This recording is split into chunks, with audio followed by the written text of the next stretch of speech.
Kia ora whānau. This is Skin and Soil. I'm just going to go over a couple of spear guns and maybe a bit of a how-to load a spear gun, how to unload it, reload it. Reason why is because I don't think there's many videos out there to actually show how to actually reload a spear gun. I used to do that when I first started spearfishing, and I tried to hunt around how to find out, but I guess it was just done through straight my own practice of just shooting it in the water, kind of getting a bit of a feel. But today I'm just going to go over a couple of things on how to what's the difference between a couple of guns. I've got 3 guns here. What type of terrain or what type of fish you'd shoot with these particular guns. So yeah, just going to go over a few. So the first gun I've got here today is a 90. So that right there is a 90 millimeter gun. Some basic rubbers. I don't know too much about the rubbers, to be honest, but I'll do a video on my education about rubbers a little bit later on. But this was my first gun. Rangi Kupa gave this gun to me just to kind of get a bit of a feel for what it's like to shoot in the water. I do recommend not spending too much on your first gun. Reason why is because you lose them, you might shoot a fish and you get it jammed up. It does get quite frustrating, so the first thing is to do is just to buy a kind of very entry level gun, especially in Wellington. The guns, I recommend is probably a 90, maybe 100 pushing it, because the reefs are quite tight and small. You don't get too many long shots unless you're on a kayak or going further out. So yeah, this is a 90. This gun right here. This is one of my new guns that I've purchased recently. Is a Freedivers Ranger. So that's it right there. Got a pretty fresh camo on that side of things. Freedivers, actually a South African brand. They're pretty hearty guns. I do recommend them. This is my my new, like I said, my latest purchase. It's a railgun. So first of all, let me tell you a little bit about a railgun. I will kind of go over the reasons why a railgun might be a bit better than say a normal gun. So let me put this down here.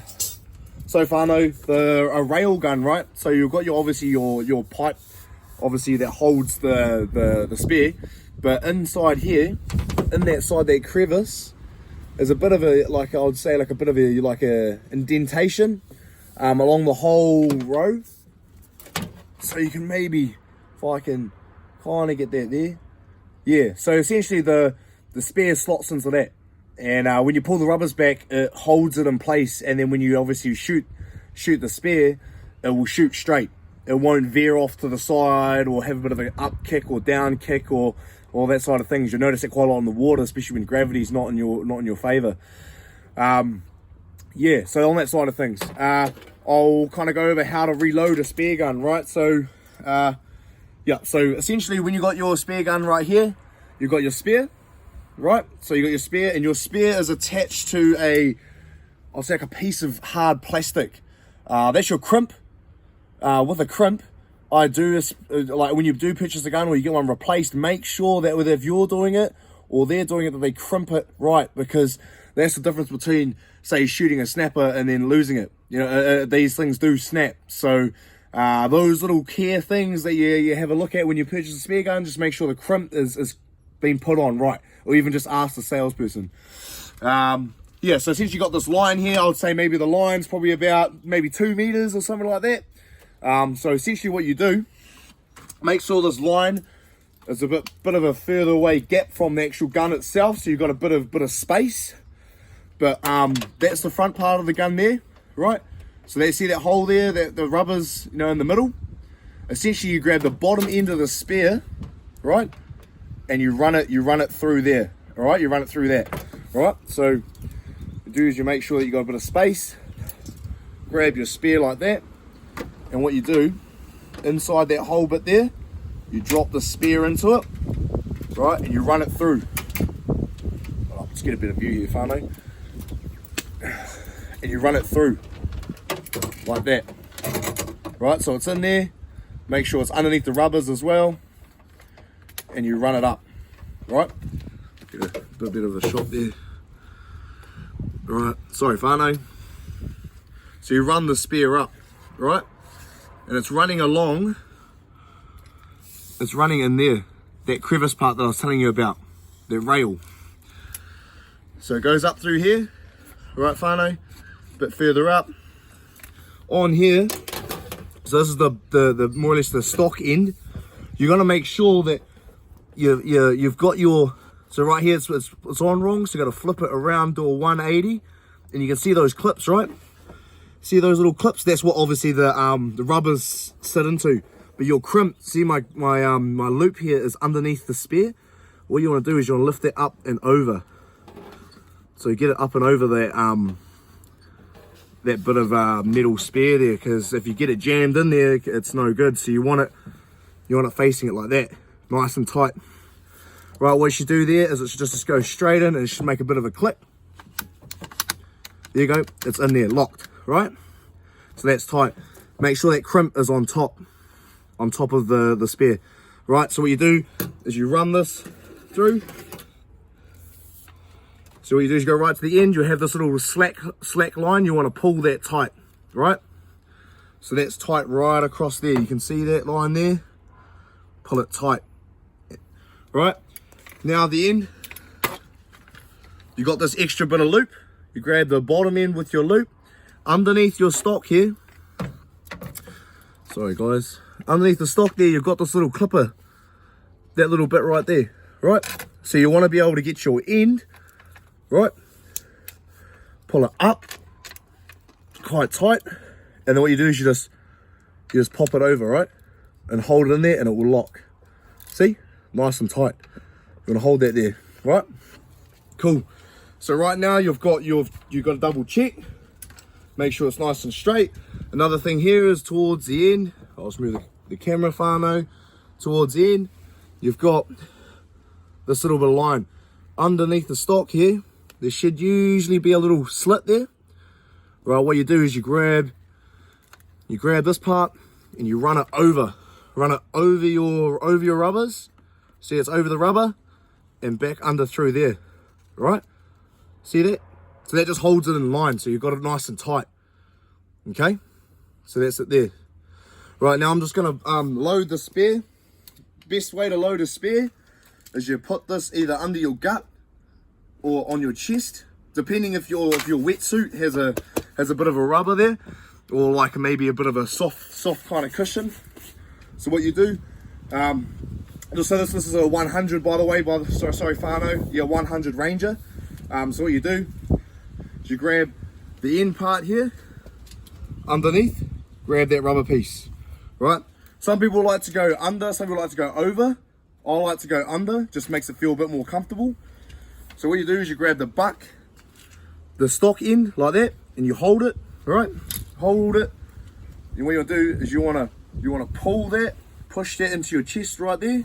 Come around with your other hand, grab the spare, right? So like that, whānau. You want to be like that.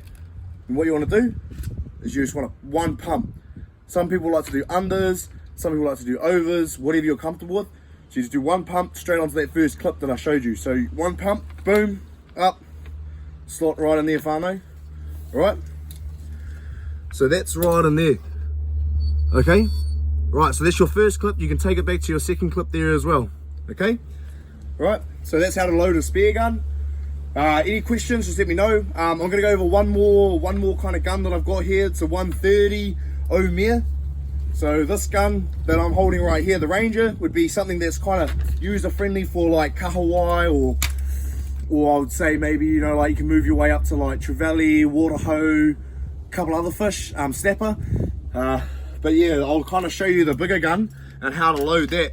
Right, so obviously all the same rules apply, doesn't matter across all guns, most guns. That tends to be the kind of the way how it goes. This one right here, that's a Omer. So that's a 100, that's a 130. Right, that's a 130 there. Got the rubbers on that side of things. It's all loaded. Now to load a 130, well obviously this is huge, right? So what you do, you know how I was holding like my 100 like this and then grabbing the end. Obviously we can't grab the end, right? That's too far. So what you want to do is you want to grab the stock. Like I said, hold it like that. Never hold it like with the trigger. Hold it with the stock. Grab the front end like that, sideways, right? So we're holding, sorry whānau, we're holding this sideways. right? Holding that sideways like that. So what we want to do is we want to pump that, and then we want to pull, right? So pump and then pull, right? So what you want to do, here we go. So we want to push that into my chest, right? So now look, now I've got that in. Reach over, grab that, right? So that's it there, 130. Pull right in. Right, you ready? Pull right in, right over. Oosh, that's in. Right? Right into that bit right there. Right, okay? And you got that, obviously the extra clip there as well if you want it. You can slot it up to there. But yeah, that's loading a 130. Right? So I'll go through once more, whānau, for you, really quick. I don't want to take too much time out of your day. So what you do is you grab the stock end, don't grab the trigger, stock. Grab your one side of of your rubber, right? You push this. So you push that down into your chest, right? Into your chest like that. Come across, grab the other rubber, right? So you're holding both rubbers like that, and then you push 1, 2, 3. You pull that right up, boom, slots right in. Okay, whānau? Like that. Cool. And always check. Some of these bigger guns have a safety, right? Obviously, you can tell by the diagram. There's a fish, and on the other part, there's a fish with a cross through it. So obviously, my gun's loaded. You want to obviously turn that off. But yeah, that's pretty much what it is, whānau. Other than that, I'll be getting a reel on that Ranger soon, so I'll be able to kind of go over a few more tips and tricks for that. But yeah, that's how to load a more or less, well, a range of a 90, a 100, and a 130, and then how to load 100, and then how to load a 130. So they're two different kind of methods. If you've got any other kind of tips and tricks, or you know how you attempt to load these kind of rifles, I essentially say the spears, just give us a yell. I'm more than happy to kind of chuck up a couple more tips and tricks. But hey, thanks for that, whānau. Like I said, this is Skin and Soil. Don't be shy to chuck down something in the comments to let me know what's going on, anything I can help with, or anything like that, whānau. But you have an amazing day. God bless. Hey, thank you so much for tuning in, and ka kite anō. Hey, cheers. Thank you very much. Che.